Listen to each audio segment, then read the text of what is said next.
اول لما حد بيقول لك انا عايز اسكن في التجمع الخامس، اول حاجه بتيجي في بالك بتكون الجامعه الامريكيه. بس في الفتره الاخيره مع زياده الاسعار اضطرينا ان احنا نطلع لاطراف التجمع الخامس، وده اللي خلانا بقينا عارفين ان احنا اول لما هنسكن قدامنا على الاقل من 2 ل3 عشان الخدمات تتجمع حوالينا.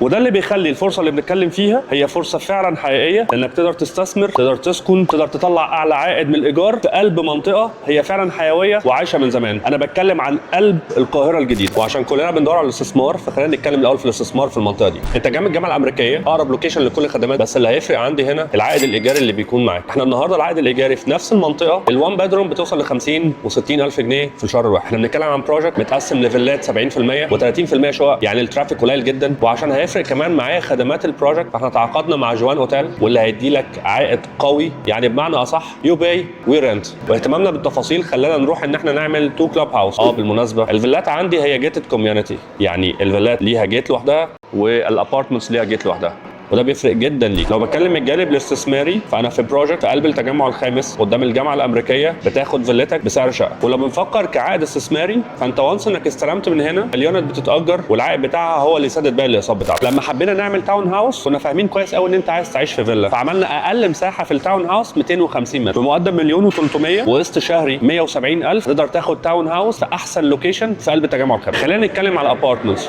انا عندي كل التايبس موجوده من اول 1 بيدروم لحد ال 3 بيدرومز، بس خلينا نتكلم على المتوسط. انت بمقدم 560,000 جنيه وقسط 85,000 شهري تقدر تاخد شقه 150 متر. في الوقت اللي فيه عروض كتير جدا مطروحه بيكون دايما فيه اوفر ملوش مثيل. كلمنا عشان تاخد تفاصيل.